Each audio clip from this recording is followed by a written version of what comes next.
All right, it's going to be sink or swim time. I'm going to talk about what the K values mean, how to find them by doing a problem example first. So let's throw you into the frying pan. Here we go. So get your practice problems out for this week. Number one says write. Do you have it? Do you have the practice problems? Probably not. Well, I'll wait.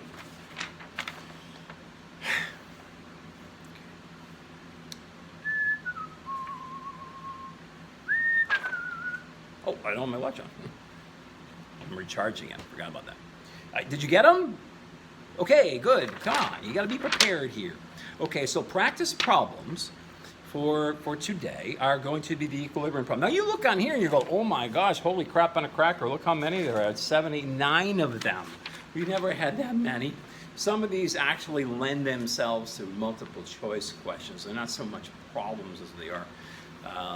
Have to go through them like with a little bit of theory. And some of them are pretty quick, so they're not too bad. So no, it looks like a lot, but don't you worry, don't you worry. Okay, we're here for you.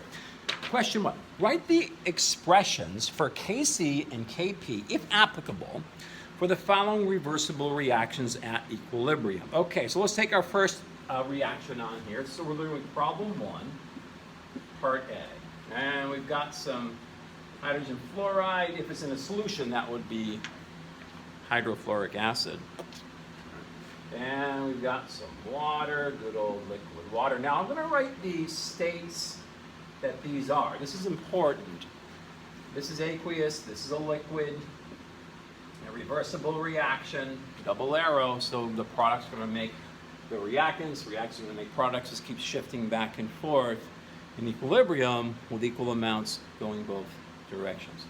And it doesn't mean equal amounts on each side. That just means the shift, the change is equal. Okay, what else we got? H3O. I will usually write this as, I'm going to put this up here. I will usually write this as H positive. When we get to acids, I'll explain that a little bit more. It's called the hydronium ion. And I will usually write the hydronium ion as an H positive. You can do either one. And I use it as H positive. Because this is like water plus an extra hydrogen, and that represents the extra hydrogen. And then what else? We have plus chlorine, the fluorine ion. All right, this is aqueous, and this is aqueous. And if you remember, aqueous means in water solution. So this is floating around in the water. This is floating around in the water. This is floating around in the water. This is water. Okay, so we have to write the equilibrium expression. Here's how you write equilibrium expressions. What you do is you write the letter K, because K is eventually going to be a number value. Remember, it's a constant, which is a number, and we're going to have to set that equal to. The constant that this is going to be calculated by doing the following. You put the concentrations of the products first over the concentrations of the reactants. This is going to be like a little bit of what for about 5 minutes, maybe less, and then it's going to become second nature to you. We will be doing this so often, so let's get this. Okay? The K values are expressed by taking the concentrations. Now remember what we do when we indicate concentration? Square bracket. So the concentration, and if you're in solution, aqueous means you're in solution. That means there would be a concentration. This stuff's floating around in water, so there's a concentration involved here. So concentration of H3O. From now on, I'm going to write H, but it's the same thing. And multiply. Now the thing is, you take the concentrations of the products and you multiply them. So we don't add them, although up here they're being added. In the equilibrium expression, we multiply them. And we put square bracket F like that. Okay? So the concentrations, square brackets, of the two products multiplied over the concentrations of the reactants. Now I'm going to be careful on this one. I'm going to square bracket HF, and then we're done. What? You forgot to put the water in. Okay? No, you do not put in. Okay, listen. You do not put in to an equilibrium K expression liquids or solids. Liquids and solids. Do not go into these expressions. Well, why? Why not? Because what we're doing is we're writing what's called a KC. This is a KC, concentration equilibrium, concentration constant. This is the constant for the concentrations. Now, if you have something dissolved in water, aqueous, those are concentrations. There'd be a concentration value for that. And we could calculate it if we want to do a molarity calculation, but we don't want to do that, do we? Liquids don't have concentrations. Okay, I don't have any water here. But let's say, pretend I got use imagination. I have a liter bottle of water. Okay, what's the concentration of that 1 liter bottle of water? What's that water's concentration? Doesn't make any sense. There's nothing dissolved in the water. It's just pure water. There's nothing dissolved in it if it's pure water. So therefore, it can't have a concentration. It's just water. Liquids don't have concentrations.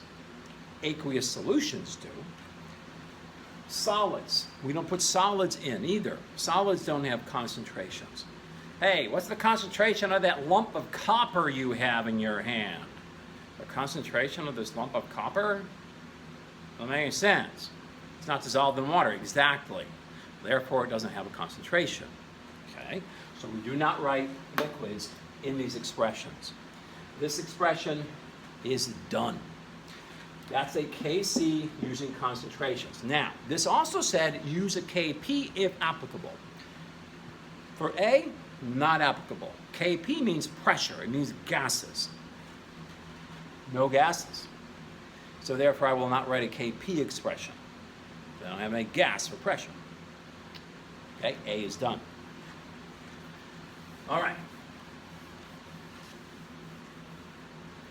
Let's do B. B, we have 2 nitrogen monoxides. Those are gas plus molecular oxygen as a gas. We have our equilibrium expression going back and forth, and 2 nitrogen dioxides as a gas. Now this is nice and balanced. Okay, so check it if you don't believe it. Nice and balanced. Okay, let's write a equilibrium expression for this reaction. So I'm going to write a K. Now, here's the thing. When it comes to gases, we can express the equilibrium, the K equation, as either a KP or a KC. Well, which one would we use in a problem? Whichever one is going to work. That'll make sense later, okay, when we do examples. But when it comes to gases, we can write KP or KC. Since we've already done a KC, let's do one more of those. Let's take our products, which we only have one, bracket it off.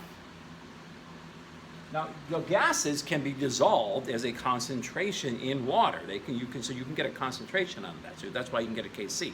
We can also, if we have pressures, if the gases are not in water, therefore not in a liquid, not a concentration, the KC, then they would exert pressure in their container, and that can also be used in a KP expression. Well, let's keep going. All right, this is NO2. Now, here's the thing. In the last problem, we didn't have any coefficients. Everything was a 1. Coefficient.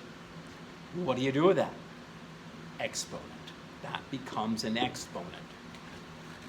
Exponent. It's French. Exponent. Okay? All right, that's the only one I have on the left. I've got 2 of them on the right. Okay, I don't have a liquid or a gas in this. Those of you would not put in. When it comes to aqueous or gases, they go in. So I'll put this one first. NO, I have that exponent of a 2 because of that coefficient. NO2, like that. That's my KC for that equation. Now, if we were given pressures in a problem and not concentrations, then I would want to express this as a KP for pressure. All right? KP. It's the same thing, except you don't put concentration because you don't have a concentration. If you have pressures, there's gas in a container, you put P for pressure. Looks like this. So on top, I'd have the pressure, big P, little NO2. You would square the pressure. Square the pressure of the NO2. On the bottom, I would have P, NO, but this is squared. Square the pressure of the NO. Now these aren't concentrations, so I'm not going to use square brackets here. I'm just going to use regular brackets. We're going to multiply these together. Pressure of the oxygen. And that would be my expression. All right? Soak that in. Look at it. Stop the video. Go back. Do it again. This is important. If we can't start out with part 1, we are in big trouble, Mr. Michelle. Full house, okay? Good show. For the rest of these problems and for a long time. So make sure we can write these expressions.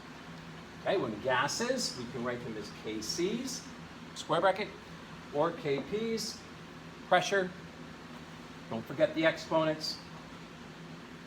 Okay, that is V. Let's do one more here. Let's do C. Yes. Oh,